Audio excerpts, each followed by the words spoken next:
국회 법제사법위원회 전체회의가 열렸는데요. 여기에서 김의겸 더불어민주당 대변인 김의겸 의원하고 한동훈 법무장관이 또 한 번 충돌을 했습니다. 이것이 벌써 한 서너 번째 되는 것 같은데요. 김의겸 의원이 붙을 때마다 거의 피를 흘리듯 참패를 당함에도 불구하고 계속해서 도전을 해서 충돌을 하는 그런 모습을 보이고 있는데, 청담동 술자리 의혹을 제일 먼저 제기했던 사람이 김의겸 대변인인데, 이번에는 이태원 압사 사고의 원인을 둘러싼 책임 공방을 벌였습니다.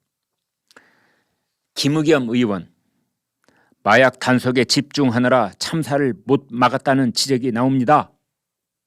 한동훈 장관, 모든 게 다 저 때문입니까? 매번 던지기만 하고 주워 담지 못하십니다. 이렇게 받아쳤습니다. 한동훈 장관은 이제 같은 날 기자들이 물었을 때는 이렇게 대답을 했습니다. 이런 비극을 이용해서 정치적 장사 속을 채우거나 허무맹랑한 유언비를 퍼뜨리는 것에 반대합니다. 그랬거든요. 한동훈 장관은 마약 단속 때문에 이태원 참사를 막지 못했다라고 하는 것에 대해서 이렇게 역설적으로 꼬집었습니다. 왜 이렇게까지 기를 쓰고 이 틈을 타서 마약 수사를 못하게 하는지 국민들께서 진짜 이유를 궁금해하실 것이다. 그러자 김의겸 의원이 재차 이렇게 말합니다. 언론사들이 문제를 제기할 만큼 충분히 합리적인 의문이라고 생각한다. 물론 김의겸이 말하는 언론사는 몇몇 언론사를 말합니다. 가령 문재인 정권 때 친문재인 정권적 성격을 노골적으로 드러냈던 그런 언론사를 말하는 거겠지요. 김의겸 의원이 계속 말합니다. 경찰이 제출한 자료를 보면 경찰 137명 중 마약 단속 형사가 50명이었다. 이들이 최초로 사건을 인지한 시점은 참사 발생 시각 30분 뒤다. 경찰 50명이 이태원 곳곳에 있었는데 쓸모가 없었던 것이다. 경찰은 당시 형사들은 마약류 범죄 예방 등에 배치돼 활동 중에 있었다. 그러니 얼마든지 제기할 수 있는 문제다. 이제 이렇게 김의겸 의원이 말을 했는데, 그러니까 여기서 앞뒤 전부 다 거두절미하고 팩트만 얘기를 하면은 사실은 이런 첩보가 많이 있었습니다. 이태원에 헬로윈 축제가 벌어지고 있을 그 장소와 거기에 사람들 중에 일부가 소량의 마약을 퍼뜨릴 것이다. 헬로윈 축제의 분위기를 한껏 띄워올리기 위해서 일부 그 마약 거래상들이 이태원에서 암약을 할 가능성도 있다. 이런 첩보 저도 알고 있었는데요. 그런 게 있었다는 게. 당연히 용산 경찰서의 해당 경찰관들은 현장에 나가서 이제 그런 첩보의 바탕으로 해서 수사를 해야 되는 게 마땅하지 않겠습니까? 이제 그것을 꼬투리 잡아서 김의겸이 이런 공격을 한동훈 법무장관에게 하는 겁니다. 한동훈 법무장관하고 용산 경찰서하고는 아무 관계가 없습니다. 한동훈 법무장관이 지휘하는 법무부하고 연결되어 있는 것은 검찰이고, 경찰은 경찰국이 신설되어 있는 행정안전부입니다. 그러니까 어떻게 보면 김의겸이 헛다리를 짚은 거죠. 행안부 장관에게 물어야 될 것을 법사위에는 행안부 장관이 안 오니까 한동훈을 잡고 물고 늘어지는 겁니다. 그러자 한동훈 장관이 이렇게 대답을 합니다. 의원님, 그게 검찰이나 저하고 도대체 무슨 상관입니까? 그러자 김의겸, 원래 용산서가 16명으로 계획을 세웠는데 김광호 서울청장이 50명으로 늘렸다. 제가 보기에는 윤석열 대통령이 몇 차례에 걸쳐 마약과의 전쟁을 선포했고 꼭 승리하라고 하니 김광호 청장 입장에서는 무겁게 받아들일 수밖에 없었을 것입니다. 마약과의 전쟁 시발점은 한동훈 장관이 아닙니까? 그러자 한동훈 장관이 이렇게 답변을 합니다. 검찰은 그날 그러니까 그 압사 사고가 일어났던 토요일 밤을 가리키는 거겠죠. 검찰은 그날 마약 단속을 한 적이 없고 검찰 마약 단속 체제에 경찰이 포함되어 있지도 않다. 경찰이 마약 단속 성과를 내는 게 법무장관인 저랑 도대체 무슨 상관입니까? 그러니까 김의겸 의원이 제 질문입니다. 말 자르지 마세요. 그러자 한동훈 장관이 또 이렇게 공격을 합니다. 의원님, 맨날 그렇게 던지고 아니면 말고 식으로 그냥 마시지 않습니까? 그러자 이제 김의겸 의원이 한동훈 장관이 시행령 개정을 하면서 마약 범죄를 경제범죄에 집어넣은 뒤로 마약과의 전쟁을 치를 각오로 임하라고 대검에 지시했고 대검 마약 특수부에 가동되고 있었던 것 아닙니까? 김의겸 의원 말만 들으면은 우리나라 검찰이나 경찰이 마약 단속을 하면 안 되는, 마약은 오히려 장려를 해야 될 정책이지 마약을 단속을 하면 안 된다라고 오해하기 딱 좋게 그렇게 얘기를 하고 있어요. 당신이 마약하고 전쟁 치르라고 하지 않았느냐? 그날 경찰이 마약 단속에 상당한 병력을 안배하지 않았느냐? 뭐 이렇게 지금 따져 묻고 있는 겁니다. 한동훈 장관이 마약과의 전쟁은 치러야 맞는 것이지요. 그러니까 이제 이렇게 좀 구분을 해서 김의겸 의원한테는 말해주고 싶습니다. 만약 그 이태원에 그날 저녁에 오후부터 어떤 좋지 못한 그런 너무 인파가 많이 몰린데도 불구하고 질서가 자꾸 흐트러지는 기미가 보였다면 그때는 마약 단속을 하는 형사들, 경찰관들 말고 그 특별 기동대 같은 거 있지 않습니까? 여기가 왜 재빨리 오지 못했는지 그런 점을 지적한다면 제가 고개를 끄덕일 수 있겠어요. 근데 왜 이걸 가지고 한동훈 법무장관에게 검찰이 마약과의 전쟁을 벌였기 때문이라, 이 얼마나 엄청난 논리적 비약을 하고 있는 겁니까? 한동훈 법무장관이 그날 저희가 단속을 한 건 없습니다라고 말을 하자 김의겸 의원이 단속은 하지 않았지만 경찰과 검찰이 서로 경쟁하다 보니 경찰 스스로 검찰보다 더 좋은 실적을 내기 위해서 그랬던 거 아닙니까? 그러자 한동훈 장관이 이렇게 말을 합니다. 의원님은 모든 게 다 저로부터 비롯된다고 생각하는 겁니까? 아니 툭하면 저를 밀고 내려주는데 모든 건 저 때문입니까? 제 이런 겁니다. 김의겸 의원은 지금 어떤 식으로 시비를 묻고 있느냐면요. 저쪽에서 보니까 새벽 1시쯤 됐는데 저쪽에서 보니까 음주 단속을 하고 있거든요.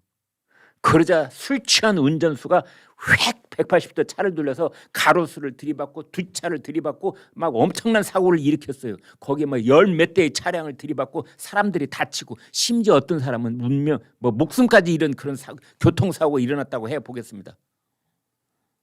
그러자 김의겸 의원이 아니 경찰은 왜 음주 단속을 하는 거요? 그러자 선량한 시민이 거의 겁을 먹고 저렇게 불법 유턴을 해가지고 경찰 사고를 일으켰지 않습니까? 교통사고를. 이런 거에는 아주 유명한 비유가 있지요. 여성들이 성희롱 당하고 성폭행을 당하고 성폭행 폭력과 관련된 성사범이 자꾸 늘어나니까 김의겸 의원 같은 사람들이 뭐라냐고 하면 여성들이 짧은 치마 입고 다니니까 그렇지 미니스커트가 원죄지, 새로운 법령을 만들어서 무릎 위로 올라오는 치마는 절대 못 입게 해야 되는데 그때 도대체 법무부 장관은 그런 시행령 안 만들고 뭐 했어? 이러는 겁니다. 이러는 겁니다. 아니 여러분 그냥 상식적인 수준에서 생각을 해보겠습니다. 이태원에 그렇게 많은 인파가 모였고 또 이태원에 모인 인파들이 다 가면을 쓰고 있었습니다. 이 가면 효과라는 건 뭐냐면 평소에는 이 정도 선까지만 행동을 했던 사람들이 그것을 뛰어넘게 하는 효과가 있는 겁니다. 술을 5잔만 마시면 취하는 사람이 가면을 쓴 날은 술을 7잔, 10잔 마시게 하는 그런 효과가 있는 거지요. 길거리에서 절대 노래를 안 하던 사람이 가면을 씌워놓으면 노래를 하는 효과. 우리나라에서는 그걸 유명한 게 예비군복 효과라고 하지요. 양복 입고 넥타이 맸을 때는 멀쩡한 회사원이 예비군복 갈아입혀서 저 예비군 훈련장에 갔다 오면 아무데나 서가지고 노상방뇨하고. 이제 이 김의겸 의원이 얘기하는 것은 참 이태원에 마약 단속 나갔던 경찰관들을 마치 나무래는 듯한, 그것하고 압사 참사하고 도대체 무슨 상관이 있어요? 그건 그거고 이건 이거고 별개의 문제지. 아니 그날 밥을 먹고 있으면서 설렁탕을 먹고 있던 용산 경찰서장, 거기에 뭐 이 긴급한 신고가 갔는데도 먹던 밥 다 먹고 또 그 구태여 거기서부터 차량으로 이동을 해서 경찰서장님 차 좀 줬으니까 뒤에 딱 서가지고 야 최대한 접근 좀 해봐 운전기사한테 그랬는데 인파가 있으니까 접근을 못하는 거 아니에요? 그러니까 그 차량 안에 뭐 1시간 가까이 그냥 앉아 있었다면서요. 그 나중에 정 뭐 안 되니까 나와서 걸었다고 하는데, 그런 거를 지적을 하는 게 맞지. 그리고 김의겸 의원 아닌 말로 똑똑히 얘기합시다. 경찰 그때 서장이 밤 9시가 돼서 저녁밥을 먹기 시작했다는데 왜 그런 일이 벌어졌습니까? 몰라요? 서울 시내에 그날 엄청난 시위 집회가 많았지 않습니까? 대통령실 있는 앞에서 특히 거기가 용산경찰서 담당이 아닙니까? 시위 집회를 막느라고 경찰력이 경찰서장, 경비과장, 정복과장 같이 밥 먹었다는 거 아니에요? 이 길거리 광장에 사람들이 많이 모일 때 거기 즉각적으로 개입돼야 할 사람들이 정복과장, 경비과장, 경찰서장입니다. 이 세 사람이 경찰서장, 경비과장, 정복과장 이 세 사람이 그날 시위 집회를 막느라고 해 떨어지고 깜깜할 때까지 현장 보고받고 정리하고 하느라고 밥 때를 놓치고 있었던 겁니다. 그걸 9시가 다 돼서야 겨우 밥을 먹고 있는 거예요. 시위 현장에 나가 있는 사람이 아니 축제하러 젊은이들이 모인다는 이태원에 신경을 썼을 것 같습니까? 김의겸 의원이 용산경찰서장이라면 어떻게 했을 것 같아요? 이태원에 미리 나와 있다? 용산의 대통령실 앞에서 시위가 막 뜨겁게 달아오르고 있는데 이태원에 나와서 거기 이렇게 가면 쓰고 뭐 축제하러 나와가지고 뭐 이렇게 돌아다니는 젊은이들 틈에 끼어 있다?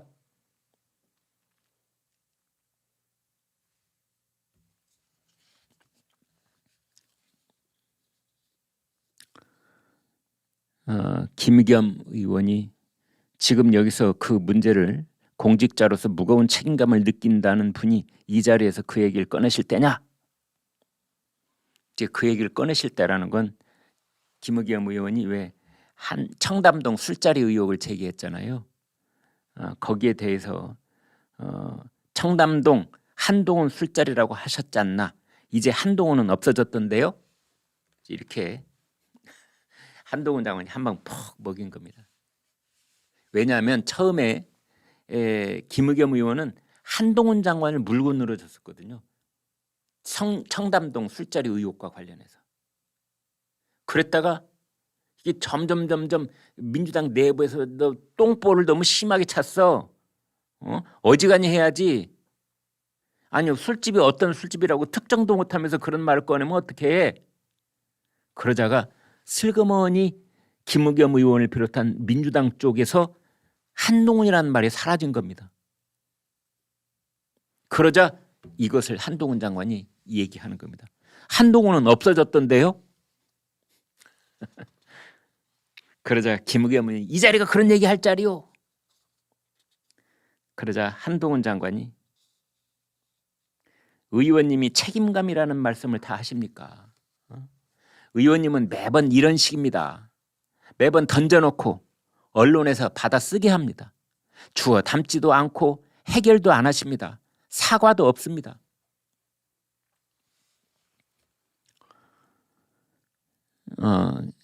그러자 이제 김의겸 의원이 제가 그걸 왜 사과해야 됩니까? 그러자 한동훈 장관이 그러면 제가 아직도 그 자리에 갔다고 생각하십니까? 문제의 본질. 내가 아직도 청담동에 갔다고 생각하냐? 그날 그렇게 장시간 동안 나에 대해서 청담동 술자리 의혹을 제기했으면 거기에 가타부타 말이 있어야 될 거 아니냐? 뭐 제보자가 있다면서 첼로 켜는 뭐 채아라는 여성하고 그 사람하고 동거했던 그 옛날 남친 제보자 A씨라는 그 남자, 그다음에 뭐 그 거기 같이 가 있다는 이세창이라는 사람, 김앤장에 변호사가 30명 있다면서. 변호사 30명 중에 더불어민주당 김의겸 당신하고 끈 닿을 수 있는 사람이 거기 많이 있을 텐데 그 김앤장에 있는 변호사 30명은 그 자리 윤석열 대통령과 한동훈 법무장관이 의뢰인도 아니잖아. 비밀을 준수해야 될 의뢰인과 변호사 사이 그런 관계도 아니잖아. 아니 그 30명이나 되는 변호사 중에 민주당을 지지한 사람이 단 한 명이라도 있지 않았겠어? 그럼 그 사람하고 접촉해서 그 사람 얘기를 증언을 들으면 될 거 아니야. 그리고 술집이 어디다? 술집 이름이 뭐다? 그걸 못 대나? 술집 이름. 그 다음에 이런 대통령도 오고 법무장관도 오고 그다음에 김앤장 변호사가 30명이 왔으면 그 술집에 종업원들도 다 기억하겠다. 종업원이 5명이 있었는지 10명이 있었는지 20명이 있었는지 이 정도로 대규모의 인원을 받아들일 정도의 규모 술집이면 적어도 10명은 있었겠네. 그러면 민주당 김의겸 의원이 당신이 그 술집을 그렇게 잘 알고 그 제보의 신빙성을 믿는다면은 그 술집 당장 찾아가서 종업원들 한 명씩 인터뷰를 해보면 금방 나오겠네. 그 종업원 중에 민주당 지지자 있을 거 아닙니까? 윤석열 대통령에 대한 불만이 있는 종업원도 있을 거 아니에요.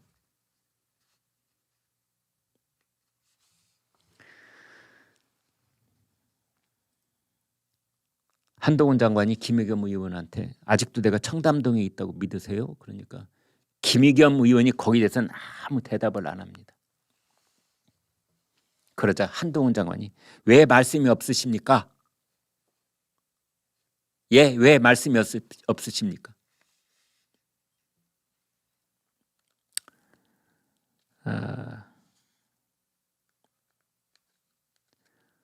그 시인 미당 서정주의 자화상이라는 시인가요? 거기에 보면은 애비는 종이었다 이렇게 시작을 하는데 나를 키운 건 파라리 바람이었다. 그런 귀절이 굉장히 유명하게 패러디를 하고 있는데 지난번에 대통령 선거 때 그리고 윤석열 검찰총장이 일약 국민의힘의 대선 후보가 되는 과정을 두고 사람들은 윤석열을 만든 것은 파라리 추미애였다. 이런 얘기를 많이들 했거든요. 공감도 사고. 11시 김광의 쇼가 오늘 이런 말을 하고 싶습니다. 김남국은 지금 누구를 위해 그 파라의 역할을 하고 있는가? 원래 김남국 의원은 자칭 타칭 이재명을 위해서 몸을 불사를 것처럼 보였는데 요즘 시간이 흐르면 흐를수록 한동훈 장관을 대선 후보로 만들어주는 데에서 추미애가 마치 윤석열 대통령에게 했던 그 파라의 역할을 하는 것이 아니냐. 이런 생각이 들 정도입니다. 판판이 깨지면서 무대만 설치가 되면 무대만 차려지면 법사위가 됐든 뭐 어떤 자리가 됐든 한동훈 장관을 이렇게 돋보이게 만드는지 모르겠습니다.